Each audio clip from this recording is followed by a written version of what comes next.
all very welcome along to another episode of the Gaelic Statsman podcast. I'm your host, Matt Hurley. And on today's show, we're going to discuss the two hurling semi-finals in the club scene at the weekend between Ballygunner and St. Thomas's. And of course, O'Loughlin Gaels coming up against Ruairi, Cushendall. And of course, we'll touch on briefly the LGFA and Camogie finals as well. And the main story this week as well, we'll discuss before those games.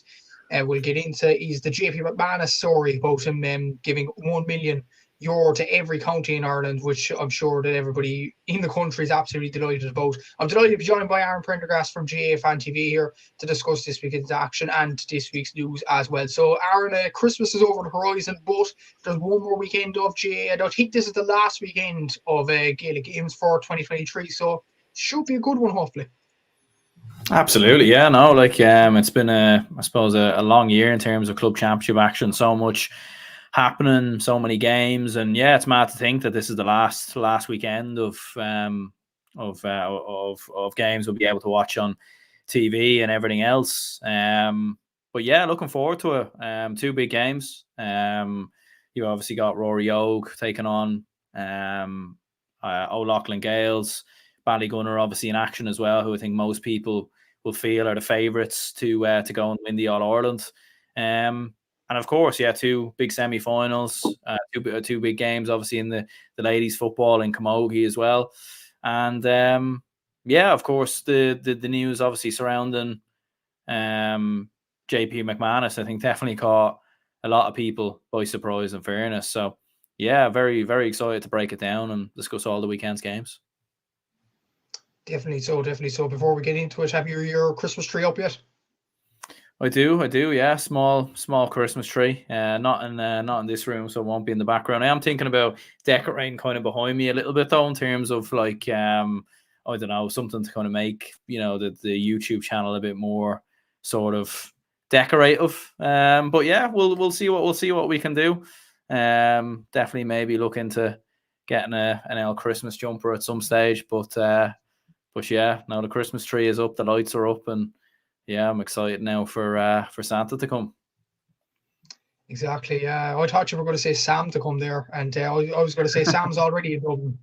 But enough about GA. It's Christmas season, of course, but we will talk about the week of the Gaelic Games. And yeah, there was one main story, obviously, and it is a big one. JP McManus' generosity, and it is a huge story, as you mentioned there. I watched on the RT News there, Marty Morrissey reporting from Limerick. So basically, to cut a long story short, JP McManus, the billionaire, obviously funding Limerick GA, and probably one of the main guys behind Limerick's success in the All-Ireland Hurling Championship over the last few seasons, obviously going for 5 in a row. He's decided to gift €1 million to every county in Ireland to go towards LGFA, Camogie, GA in general, and to every club in the county as well. And those figures of money have to be used, as far as I know, by the end of January. So, it's a brilliant offer from JP McManus right before Christmas as well. And it probably just shows that he's not just a Limerick man. He's not just a Limerick hurling man or whatever. He's a GA man, and he's doing it for the benefit of the sport. So it's brilliant to see, really. And counties, I think, like Leitrim, Laois or Sligo, Fermanagh, they'll benefit hugely from this, and it's brilliant to see. Absolutely, yeah. No, I think the Gaelic Games world has got their own version of Santa delivering $1 million out to all 32 counties, and it's not the first time he's done that as well. I'm pretty sure he's donated in the past. I remember him donating to every club. I think every senior club in the country. I remember seeing stories about that. So yeah, it's not the first time he's done it, and I think it will definitely probably put a lot of the begrudgers of I kind of seen some people saying the only reason why he's done it is so people will stop whinging at Limerick for dominating the All-Ireland and everything else. It's probably a good way to silence opposition fans and rival fans maybe who've said Limerick's success has only been because of JP, which again is not true. You win on the pitch. Don't get me wrong, the resources and funding is great because it gives you a foundation to be successful, but at the end of the day, you have to use those resources. You have to invest it properly. You have to get all the coaches. You have to get all the pieces in place. When you look at the list of teams in terms of the order of them being funded over the last 10 years or so, there's plenty of counties high up on that list who are not achieving what some counties way below them are achieving, you know. So, and I think it's going to be very interesting, most definitely, over the sort of next year to actually see how these counties invest this sort of, income that's obviously coming in. I think we've saw some counties that are really well run, you know, the likes of Monaghan, the likes of, I would say Dublin to a certain degree as well, who are run very well. Clare, I think, are run very well. You're looking on the west, Sligo, the amount of work they've done. Tyrone at underage level have been very good for a long time. And then obviously some other counties who maybe, should be aspiring for a lot more, who do have more resources than some of those counties we've mentioned before, and haven't been able to achieve what those counties have achieved. So it's going to be very interesting, all right, to see sort of what way some of these counties approach, the income coming in. And look, fair play to JP McManus. Like, he didn't have to do that. He doesn't have to do that by any stretch of the imagination. He could have just given 30 million to Limerick, but instead he's given, $1 million to every county board.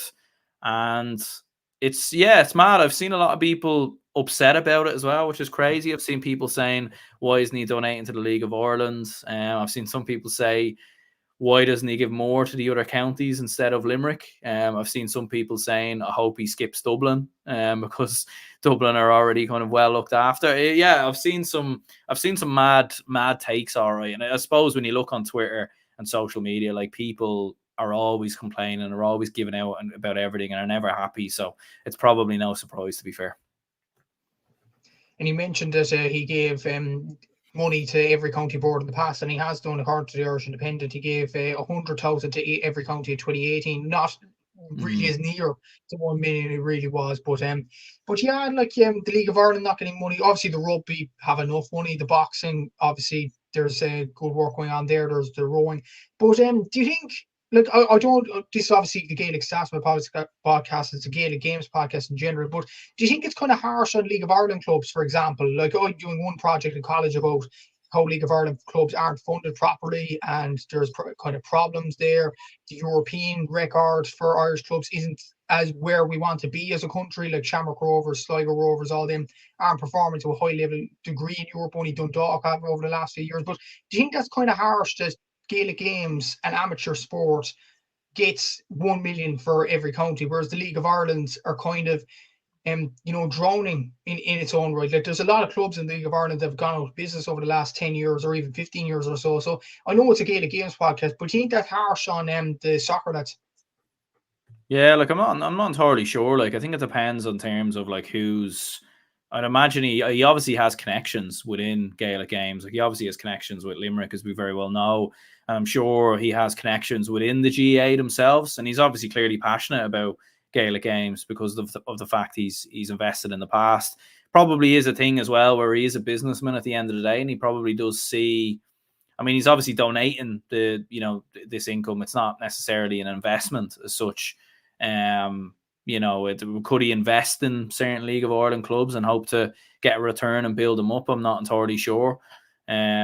Again, I think maybe it boils down to connections, really. Like, is there anyone from the League of Ireland who've really reached out in terms of, saying to him, look, would you be able to do this, or would you be interested in this? Because I think he was involved with Man United, I think, like, years ago, back in, the 90s and stuff. So I think, if someone was to reach out and then say to him, and ask him to do it, I'm sure maybe he would. But I think he just has connections within the GAA, and obviously he feels appreciated with the GAA, and with League of Ireland, maybe he doesn't. I don't really know. It's a tricky one, really. But I think at the end of the day, like, it's, he didn't have to give the money to anyone in the first place, and I think it's already a great enough gesture, just because he isn't given to League of Ireland. But look, who knows? Maybe in a year's time, maybe he's in the Christmas spirit again, and he wants to donate some, I suppose, pocket change, as it would be for him, to the League of Ireland. Maybe he'll do that, and then the GA people will complain. So yeah, I'm not really sure, to be honest with you. But maybe he just has connections in the GA. Possibly so, and even like they take it back to Gaelic Games point of view for a minute. Like even look at the smaller counties. You look at Leitrim, Fermanagh, off the top of my head now, Sligo, Clare is another probable enough example there. Carlow, Offaly, like Louth, and them sort of Longford is another one. Them sort of counties getting this kind of fee.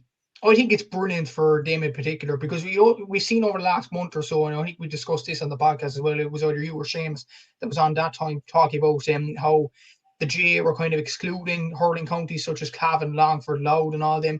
And I think it will help those counties massively to even get more hurling going in them counties, to get them higher up the pedestal of the Tailteann Cup, for example, in football. I think it will do absolute wonders for those sorts of counties in general, albeit for Man and Louth are in Division 2 already, the building blocks are there. But for counties like Leitrim, for Longford, I think it's brilliant for them to, develop even further. And it's good for the rest of the country. I know we're Cork and Dublin men here, but you nearly feel sorry for the smaller counties that they aren't getting the recognition they deserve. And maybe with the 1 million fee that they're getting, maybe they'll start to get that recognition sooner rather than later. Yeah, hopefully so. Like, and I suppose it just depends on having the right people in place to use that. It's like if someone was to give me $1 million to run the YouTube channel, or give you $1 million, like we would, probably could spend that money in different ways, in different directions. Could, go out and buy the wrong camera to spend too much money on microphones, or go out and rent a studio and blow the whole, the funding. So it just depends on how the money's used, and having the right people in place to actually know what to do. I think that's the first thing. Like I've looked at Dublin having a CEO obviously in charge. It's almost like a sporting director in some ways, where they've been able to oversee all the sporting element of what's gone on within the county. And I think that's something that a lot of these other counties could look towards doing. But yeah, look, it's going to be very interesting, all right, to see. You would hope, obviously, the income gets put into underage level structures, pitches, gyms, improving the infrastructure for younger players. You're hoping it doesn't, get put in a offshore account somewhere and we don't, nobody sees it, or there's some people thinking happy days. That's me sorting now for the next couple of years, or maybe some people, some managers up and down the country are thinking, right, maybe there might be a salary increase here now on the agenda. So you hope it's used in the right way. Like I think a lot of people can be very greedy sometimes, so you just hope it's used the right way. But yeah, look, I think fair play to JP, like for doing it, like, no doubt. Exactly, and fair play to JP McManus for the podcast here, for being so generous at his time at Christmas, and he's almost like an Irish Santa Claus in many ways. So fair play to JP for giving out all that money. And we're done with the Christmas references. I am done, really. We'll have to get on to the game sooner rather than later. And the first game we will get on to is the All-Ireland Senior Hurling Championship semi-final between St. Thomas's of Galway and Ballygunner from Waterford, live on Saturday at TG Car from 7:30 in MW Hire O'More Park in County Laois. So like Ballygunner have been touted as this unbeatable side. I will put up scores and stuff like that that I put up on my Instagram. I'll put this up in a sec. But the game in general, like, would you expect Ballygunner to roll over St. Thomas, considering St. Thomas's didn't play a kind of championship? Not their fault, obviously, but Ballygunner were in a good position coming into this game.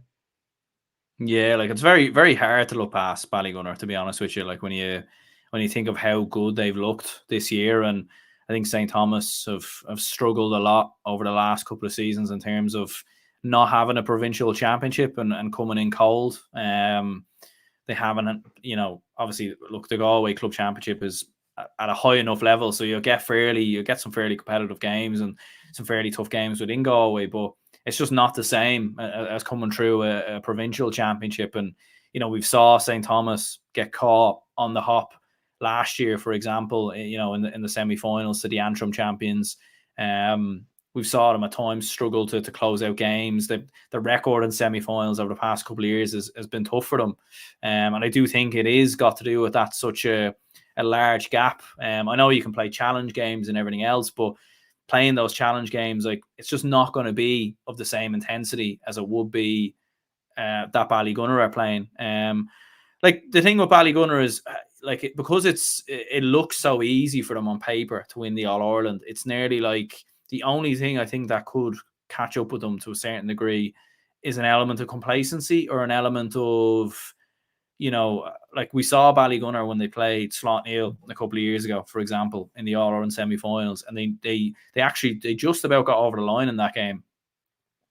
So maybe like St. Thomas can take something from that. They need to start fast though, and they need to put Ballygunner on the back foot, because if they go 3, 4, 5 points down early on, then like it's curtains. There's no way you'll pull it back against Ballygunner. So yeah, I think when you look at Ballygunner's firepower, it's very, very hard to look past them, to be honest with you. Definitely so, and we'll get on to Ballygunner's firepower in a bit, but I wanted to focus on St. Thomas's first and have a look at their scores so far in the championship, and this is including the Galway Championship and the Galway Championship in general, because they didn't play in Connacht, of course. So Conor Cooney with 2 goals and 59 points. Ian Burke looks the best guy after that with 4 goals and 22, 4 goals, 21 from play. Victor Manso has done well as well. Oisin Flannery there. Surprising actually down the list. Fintan Burke has only scored 1 point. I know he's a wing back, but he's usually getting on the score sheet, so that is quite surprising to see that from the wing back from the Galway County side.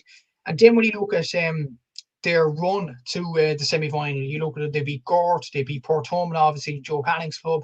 You have Turlough in there, they beat Capatagal. And then when they got to the semi-finals in Galway, they started to get tougher games. They beat Sarsfields by 3 points, and then they beat Turlough in the final by 2 points. They've averaged 220 per game, and they've conceded an average of 114. So impressive stats there, and impressive that the 3 players again, of Burke, Victor Manso, and Conor Cooney are doing well. But like you feel, even look at the list of those games, Ballygunner is going to be a serious test, and probably a test that they didn't face all year. No disrespect to the Galway Championship whatsoever. Yeah, absolutely. Like I think coming in, look, it's the toughest game. It's the toughest game you can get, and look, if they were to come through Ballygunner, they're probably favourites to win the All Ireland then. And you know, I would have thought last season playing the Antrim champions in the semi-finals, Dunloy, like you would have thought that would have been a bit more of a, I suppose, not necessarily an easy game, but it would be a test, but it would be one that you would feel that they could get over. And it's not, you're not going in cold against a team that's probably going to win the All Ireland.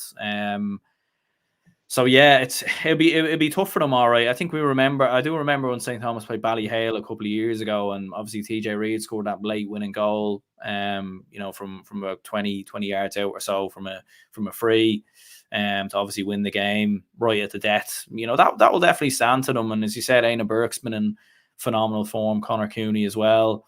And they will have ways to hurt Ballygunner, I've no doubt about that. But when you just look at what Ballygunner were able to do against Na Piarsaigh, the way they can go through the gears, the firepower that they have, that I'm sure we'll get on to, it is very, very hard to look past Ballygunner, being honest. Exactly so, and having a look at Ballygunner's stats going into this game, and it is really good reading from a Waterford point of view or a Ballygunner point of view if you are from that club. In general, you look at their games, they trashed Abbeyside, absolutely obliterated Passage in the second game. They beat Dungarvan, 4 Mile Water, and De La Salle in the Waterford Championship. And then the Munster Championship beat Sarsfields by 14 points. Na Piarsaigh, I think, was their toughest game, looking at it from the stats here, 4 points. But even then, Na Piarsaigh kind of wanted to make it into a battle, but that didn't work. Ballygunner was still trying to get past that game with ease. And then you look at Clonlara, that scoreline in a Munster final was absolutely damning in fairness. And actually their closest game other than Pierce, you're going to look at it here, I think it was 8 points against 4 Mile Water in the semi-final and 8 points against Abbeyside in the first game of the Waterford Championship. So that's how good Ballygunner have been so far in this championship. 1 goal, 23 points average scoring per game, and 15 points they've only conceded. So they've averaged a consistent rate of goals of 0. And that's probably down to the full backline that they have, Barry Coughlin involved there, and obviously Stephen O'Keefe in goal, who's been absolutely superb. And we move to the other side of the pitch, the attacking side, and it is absolutely frightening. Porrick Manny, 1 goal at 68 points there. Desi Hutchinson, 225, all from play. We all know how good Desi Hutchinson is in these All-Ireland semi-finals or All-Ireland finals or whatever. Patrick Fitzgerald has still been very, very good with 2 goals and 22 points. Let's not forget, he's still a teenager. He's still a brilliant player. He was burst onto the scene more or less last year, and he's carried that form to this season. Kevin Manny's done well. Peter Hogan's done excellent. Conor Sheehan from midfield has scored 13 points. Even Harry Ruddle has come off the bench most times, and he's scored 7 points. This Ballygunner team are going to take some stopping, and it's incredible stats even looking at that. And you'd have to imagine they should have too much for St. Thomas's this weekend. Absolutely, yeah. Like they've a tremendous amount of firepower. Like even mentioning Patrick Fitzgerald, who's come into the side, obviously a young player. They just have a wealth of county stars as well, from Porrick Matney, Desi Hutchinson. Yeah, like so much firepower, and the way they play hurling as well. It's quick, it's slick, it's fast.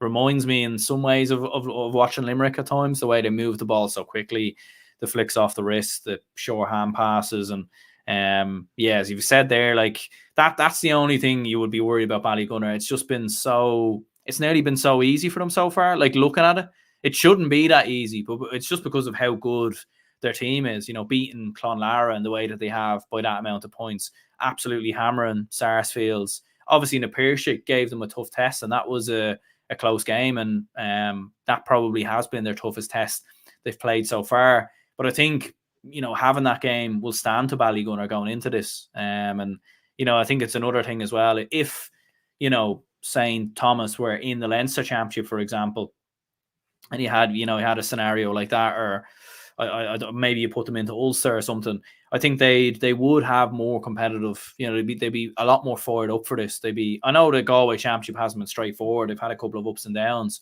but I just think they are going in quite cold, and I think that suits Ballygunner down to the ground. Just to be honest, I would probably say Ballygunner to win this game by, I would say, maybe 7 or 8 points. What do you think yourself? What will the margin be? I'm sure you're going to say Ballygunner as well.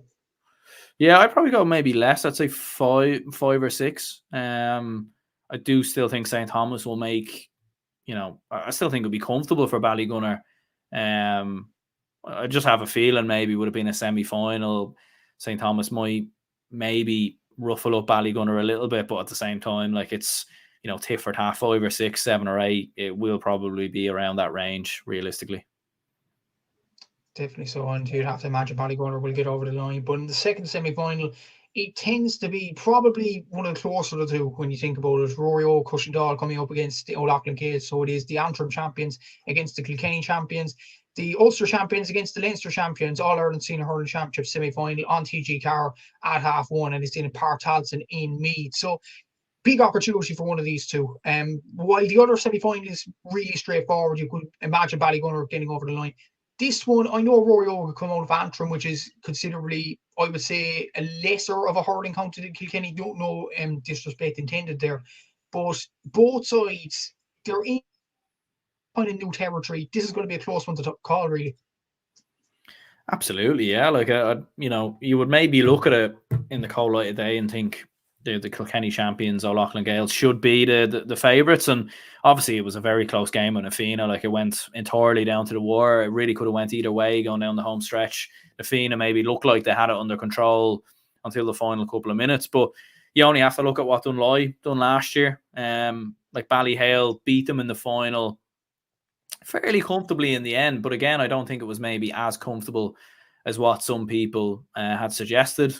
And yeah, like, especially when you look at, obviously, Neil McManus with Rory Ogue, like, you know, him going up against this side, you know, probably one of the most clutch hurlers there is out there. That's gonna be a test for O'Loughlin Gaels. And I think O'Loughlin Gaels, you know, having, I suppose, put so much into this year already, obviously coming through Leinster, beating Ballyhale, like this will be a game, you know, there's been a couple of times this year where we've looked at O'Loughlin Gaels and thought, you know, they might get beat here, like coming up against Kilcormac, Killoughey, like that could be a game they could slip up. Nafina, this will be a tough game. But going in here, there'll be favourites, there'll be big favourites to get over the line. And I do think Rory Ogue have got a strong enough chance here, and I wouldn't be entirely surprised if they did pull off the upset. Yeah, it wouldn't be wrong the realms of possibility, really. And when you look at Rory Oak's stats going into this game, because we're going to focus on them first, when you look at their journeys to the final in the Antrim Hurling Championship and the Ulster Championship, they've beaten sides quite comprehensively. And what is quite noticeable about this run is the goals they're scoring. They scored 2 goals in the first game, 6 goals in the second game, 4 goals in the next 2 each. And then in the Antrim final, they beat Lockheed Shamrocks by a point, which was always going to be a tough game there. Albeit they did beat Lockheed Shamrocks by 15 points earlier on in the Antrim Hurling Championship, so they have done brilliantly. But what worth noting about this too is they haven't faced Dunloy, the Antrim champions, and obviously the All-Ireland finalists, en route to this stage. In the Ulster Championship, they beat Portaferry after extra time. Obviously, anyone that remembers that game, Neil McManus stepping up with a bunch of class there with that late free. Schlock Neil, they went over the line in that one, beating them by 4 points. And they've averaged 320 per game, 114 concession rate. So it's pretty good for Ruairi, but you have to imagine the Loughlin Gaels will put up a stiffer test than the Antrim or Ulster teams. Just a quick look at their scores here. You look at Neil McManus, 6 goals and 60 points. Incredible this from play. Joe McLaughlin, 9 goals, 18 points from play, which is absolutely remarkable, really. Even looking at that stat. Francis McCurry with 1 goal and 8 points. Fergus McCambridge has done well as well. Paddy Burke is part of the Antrim team. Scott Walsh as well. So there is experienced players. There is goal getters. But you'd have to imagine looking at these stats anyway. If O'Loughlin Gaels could stop Neil McManus and they could stop Joe McLaughlin, they'll go a long way in attempting to win this game. Absolutely, yeah. Like, and as you've said there, like they have plenty of firepower. Like apart from Neil McManus, maybe it's easy to sort of look at Neil McManus as the as the main man, but as you said, Joe McLaughlin's been outstanding. And there's plenty of other players there who can turn up on their day. But yeah, like it's going to be an interesting game, all right. You know, I think O'Loughlin Gaels have had a phenomenal year, obviously coming through, beating Ballyhale.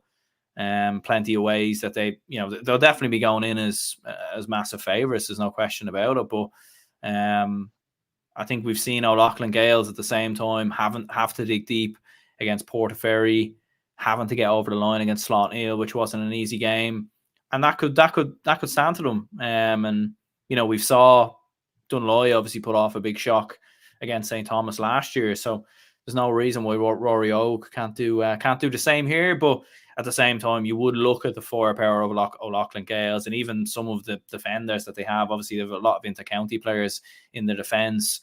You know, that should be enough, I think, for O'Loughlin Gaels to get over the line.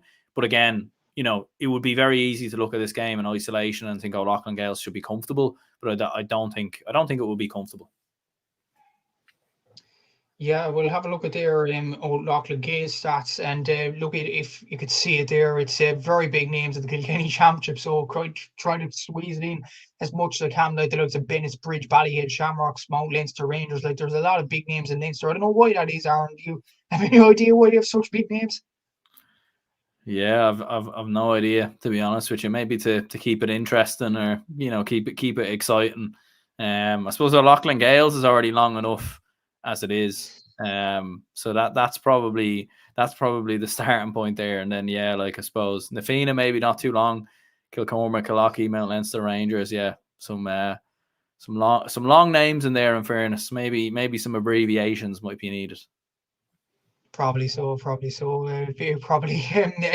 intended for the next the order of the football semi-finals in January. But moving on to the O'Loughlin Gaels.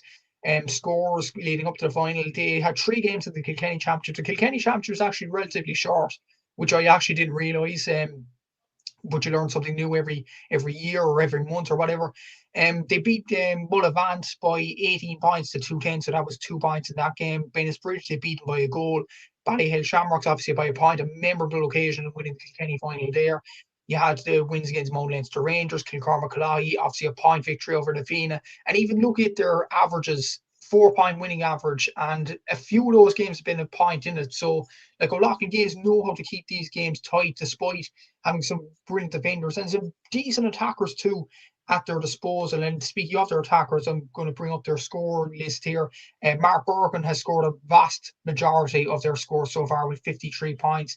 And I think that's 16 points per play. The next highest is Owen Wall with 3 goals and 3 points. And then you have David Fogarty, Paddy Deegan, who scored obviously 5 points in that Leinster final against Navina from centre back, which was an incredible tally in many ways. You have Mikey Butler and Hugh Lawler in the back line as well.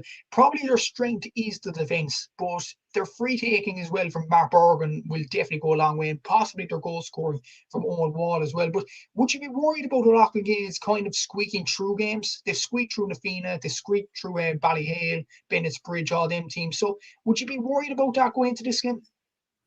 Not necessarily, no, because I think at the same time it shows a good what good teams do. You know, they find ways to win, they find ways to turn it around and come through adversity. Like, I think you'd rather be in those kind of scenarios than be absolutely cruising. You know, and I think maybe that could have been something that happened with St. Thomas last year. Coming through. I know obviously they had a replay, I remember, in the Galway final last year against Thurlockmore, I think it was. But yeah, like, you probably are looking at it and thinking, like, with O'Loughlin Gaels, like, they have faced tougher teams this year. I think there's absolutely no doubt about that. We were talking about Ruairi and they didn't even have to come past Dunloy.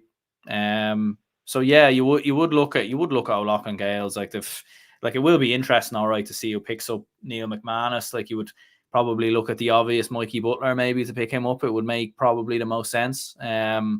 And I suppose that is a inter-county matchup, and that would be definitely something you'd be looking at, no doubt. But yeah, like, I think O'Loughlin Gaels, like, their forward power of Mark Berg and Owen Wall, as you said before, the teams they've beat, they've had to come through some tricky tests already. Kilcormac, Lochie, obviously coming through, Nafina, Ballyhale.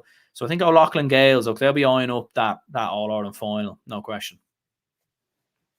Should we back O'Loughlin Gaels to get over the line this? Yeah, like, I'd love to maybe, throw in a bit of a mad prediction that I do every now and again, but, like, realistically speaking, I do think O'Loughlin Gaels will have too much firepower, and I even think the fact that Dunloy done what they did to St. Thomas last year, I think that will be playing on the back of O'Loughlin Gaels' minds. They probably would have watched that All-Ireland final with Ballyhale and thought, do you know what it was? It wasn't actually so straightforward for Ballyhale. So I think ultimately, I think O'Loughlin Gaels by 2 or 3 points though. But again, I wouldn't be entirely surprised if Rory O did pull off the upset. I don't think it would be as big of a shock as maybe what some people would think. Yeah, like, it's an interesting one to call, really. I'll probably go O'Loughlin Gaels as well, just to edge it. I definitely agree with you. They probably had the harder run to the final. You look at Ballyhale, obviously, Nafina are a tough team with the likes of the Curry brothers there. You have Liam Rush. Like, you have some very good players other than Donald Burke in that team. So, like, O'Loughlin Gaels have come through stiffer tests. Plus as well, we mentioned that Joe McLaughlin and Neil McManus will be the main guys on show for Rory Oak. I can think of 3 defenders that could easily pick them up, like Paddy Deegan or Hugh Law or Mikey Butler. Easy job. So I'd actually fancy O'Loughlin Gaels to get over the line this one, and it'll be an all-Ireland final according to our predictions of O'Loughlin Gaels and Ballygunner. You'd expect Ballygunner to get over the line, but can O'Loughlin Gaels pull off a shocker? Do they have the potential to? Yeah, say that again. Actually, sorry. I was just asking, would O'Loughlin Gaels have the potential to overturn Ballygunner in the final? Yeah, like, I mean, I think Ballygunner probably would be too strong, but I think O'Loughlin Gaels haven't gone all the way to the final, because I think the argument against O'Loughlin Gaels was not necessarily that they didn't have the players or the talent. I think it was more so that they didn't have that they'd obviously beaten Ballyhale, and we saw it on multiple occasions, like toppling a giant. You're not just talking about Kilkenny champions, you're talking about All Ireland champions. So actually going and beating them and stopping them, like, I think going and doing that, I think would have took a lot out of them, and it was just a question of, can they go back to the well, and do they have it within them to push on even further, especially with some tricky games in Leinster. But look, they've done it, and if it was them versus Ballygunner in the final, I could definitely see them causing a few issues, especially to Ballygunner's attack. But you would look at Ballygunner overall as definitely the team to beat right now, no question. Definitely so, and you probably back Ballygunner ever since Ballyhead Shamrocks went out to the Kilkenny Championship, in all fairness. But we'll move on. Those are our hurling predictions for the weekend, and we'll see what happens at the weekend in those games. We'll move on to the LGFA final first of all. We'll move on to the Camogie later on. So it's Kilkerran Clonberne from Galway against Ballymacarbery from Waterford in the All-Ireland LGFA senior final on Saturday, 5 p.m. on TGR, and it's on in GAHU itself in Crow Park. So it's a big game for both of these sides. Kilkerran Clonberne are going for 3 in a row here in the LGFA. They beat Mournabbey the first year. They then beat Donaghmine from Monaghan in the second year, 13 points to 7 last year. Olivia Dively was the 4 in that occasion. Ballymacarbery have won 42 or 43 Waterford titles in a row, and it's kind of taken a while to get to this stranglehold in this Munster scene and All-Ireland scene. They actually faced each other, these two sides, in the All-Ireland semi-final last year. Kilkerran Clonberne winning handsomely in that game. And even some context about the semi-finals in general, Kilkerran Clonberne beat Kilmacoe Crokes after extra time, 15 points to 110. Ava Noon scoring 6 points, Olivia Dively to the 4, Louise Ward, you have Nicola Ward, another good performer, Hannah Noon, Lindsay Noon. They obviously had Ailish Morrissey last year, but she went off injured for UL, I think it was, in the O'Connor Cup earlier on the year. So she's obviously a big miss for Kilkerran Clonberne.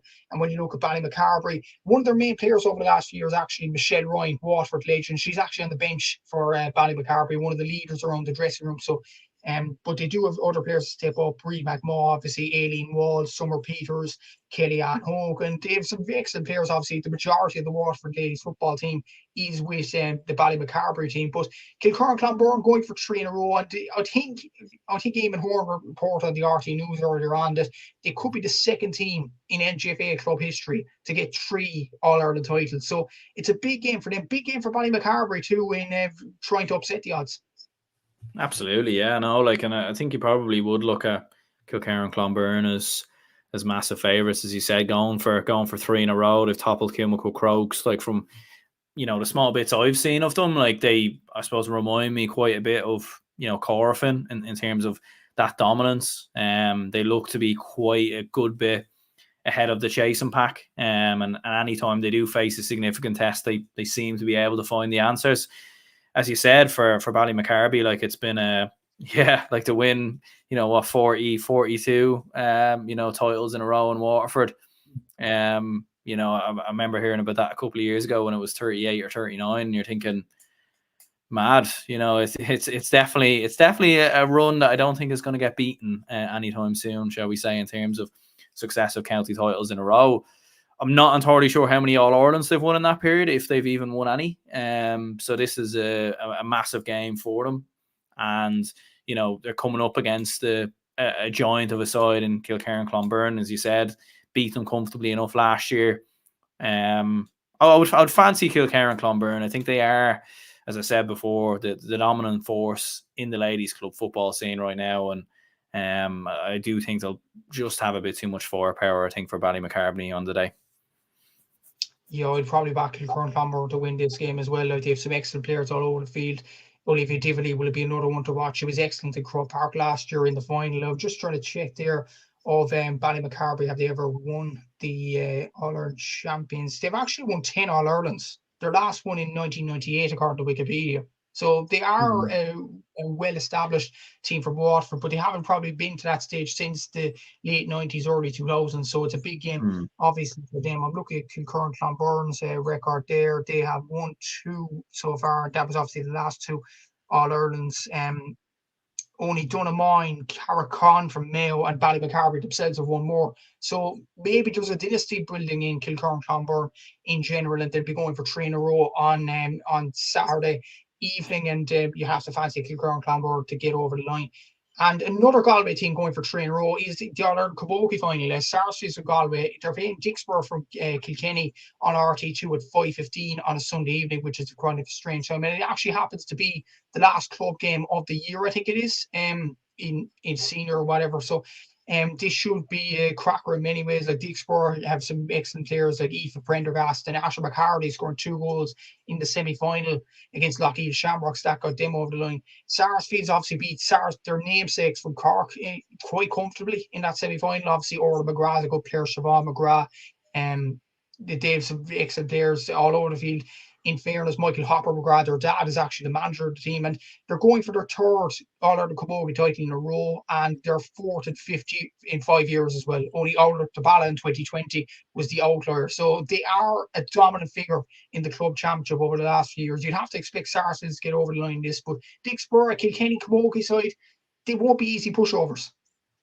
Absolutely, yeah. Like, I suppose, as you said there, like you would certainly have to have Sarsfields obviously as favourites bidding for 3 in a row, as you said before, and maybe very similar to Kilkerran and Clonberne and that Corofin example I mentioned earlier. But like, I'll be honest, I haven't seen any of these two sides, so it's probably very hard to actually give a, I suppose, accurate prediction. But you know, I think Dicksboro coming in from Kilkenny, as you said, like Kilkenny Camogie at a very high level. I'm sure there's plenty of county stars probably in their team.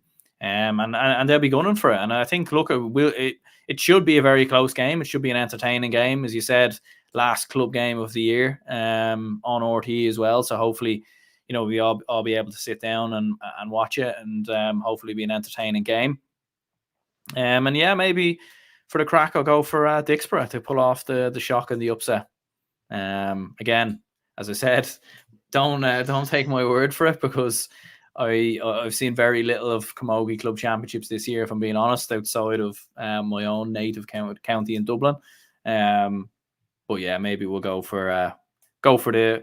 Would it be an upset? It probably would be, because Sarsfields are obviously bidding for 3 in a row. But I do think Kilkenny Camogie is quite a high level, so fancy Dicksboro to get over the line.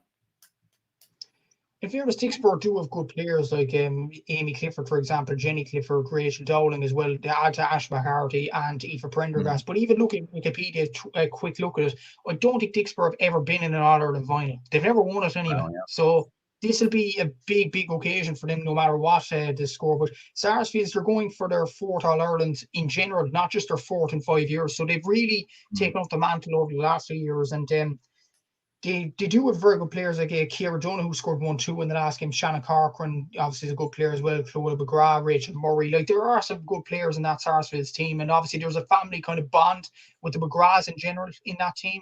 So I fancy Sarsfields to get over the line, but it's a massive achievement for Dicksboro to even get to this stage in general. And yeah, like, if they go on and win this, it'll be a monumental achievement. Probably one of the club stories of the year if your prediction does come true. Yeah, I think it definitely will be all right, because there probably hasn't been too many, you know, massive surprises or shocks within, you know, obviously there's been a few shocks and surprises in, you know, certain county championships, but, you know, if you're looking at it as a whole, maybe apart from O'Loughlin Gaels beating Ballyhale, there hasn't really been too many huge sort of club upsets. Maybe Castlehaven's win on penalties versus Dingle is probably one of the club moments of the year. In fairness, considering they looked bet on multiple occasions. But yeah, I think so. I think, considering they've never won this competition before, Dicksboro, coming from where they've come from, I think it probably would be one of the club moments of the year, no doubt.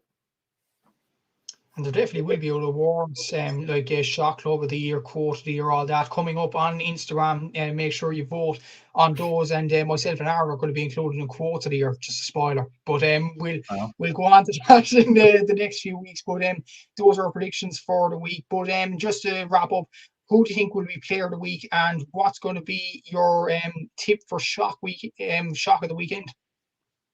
Yeah, I think Player of the Week. Yeah, Player of the Week is an interesting one. Maybe Mikey Butler, just because I think he'll be possibly picking up Neil McManus. And I think ultimately, if you're going to keep, I know we obviously went through Ruairi Og, and they've got plenty of other ways they can hurt O'Loughlin. You know, obviously hurt O'Loughlin Gaels, but I do think Mikey Butler overall picking up someone with the influence of Neil McManus, I'll probably go with him as Player of the Week.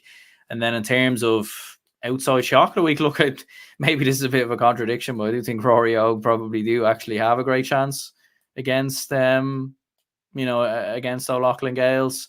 You know, St. Thomas, like against Ballygunner, you just don't really see happening. Look, I suppose I've predicted Dicksboro to get over the line against against Sarsfield. So look, I think ultimately I'll stick to that one maybe as my outside shock of the week. But I do think anyone really, who's listening to myself, maybe keep your money in your pockets. Don't because even the predictions where I probably should get right, I usually get them wrong. So to be fair, maybe I'll probably get this one right. So yeah, but look, yeah.